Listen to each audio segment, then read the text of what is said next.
हमारा प्रिविलेज है, हमारी असम्बली हमारी है, सिंध के अवाम की है, और उन्होंने इस असम्बली के गेट हमारे लिए बंद किए और उसके बाद हम लोग अंदर गए। उसके बाद हमारे 5 MPs और 2 खवातीन पहले उनको उन्होंने, और यहाँ बदतमीज़ी की गई है। मैं बताना चाहता हूँ अफसोस के साथ, आज एक स्याह दिन कैसे था कि सिंध असम्बली के मेंबर्स को सिंध असम्बली में दाखिले से रोक दिया। इजलास में रोकना राइट है, सिंध असम्बली हम सब की है।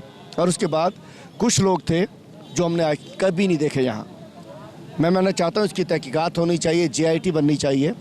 आज जो वाक़या हुआ उसकी JIT बननी चाहिए, उसमें तमाम वफाक के इदारे भी हों, रेंजर्स हों, इंटेलिजेंस एजेंसीज़ हों, पुलिस के दीगर इदारे हों, कि आज जो कुछ मशकूक लोग थे जिन्होंने बदतमीज़ी की ख़वातीन से, दस्त दराज़ी की और बदमाशी की, हमें धक्के दिए, हमारे कपड़े फाड़ने की कोशिश की, वो कौन लोग थे हमने कभी यहाँ नहीं देखे।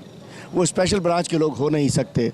और ये पुलिस जो खड़ी की हुई है, ये पुलिस बेचारी डाकू इनको मार के डांस कर रहे होते हैं, उनको तो पकड़ते नहीं हैं। ये पुलिस भिजवा दी गई MPs को बेइज्जत करने के लिए।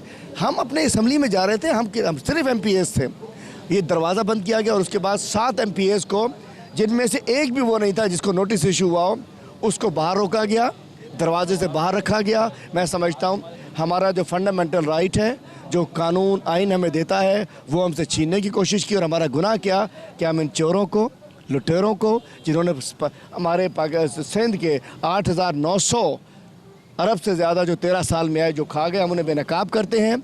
और मैं कहना चाहता हूँ जो हमने जनाजा निकाला, साबित हो गया कि इन लोगों ने सिंध में जमहूरियत को कत्ल कर दिया है और इंशाअल्लाह जमहूरियत के कातिलों को माफ़ नहीं करेंगे। फिरदौस भाई हमारे सीनियर साथी हैं, अभी हमने उनसे रिक्वेस्ट की है, लेकिन वो कह रहे हैं कि जब इतना जुल्म होगा कि एक मेंबर को अपनी असम्बली में दाखिल ना होने दिया जाए, तो ऐसी डिक्टेटरशिप के से की असम्बली से एक डिक्टेटर्स, जिसको इन्होंने अब डिक्टेटर्स ने, सिविलियन डिक्टेटर्स ने अपनी घर की लौंडी बना लिया हो, ऐसी असम्बली में बैठने से वो एक नज़रियाती कारकुन है। हमने उनसे रिक्वेस्ट की है, लेकिन वो बज़िद हैं कि मैं आज जो बेइज्जती हुई है, आज जो मेरा इस्तेकाक मजरू हुआ है मेरे MPs का, मैं इन्हें माफ़ नहीं करूँगा। विजिट कयो अवामी आवाज़ मीडिया ग्रुप की वेबसाइट awamiawaz.pk।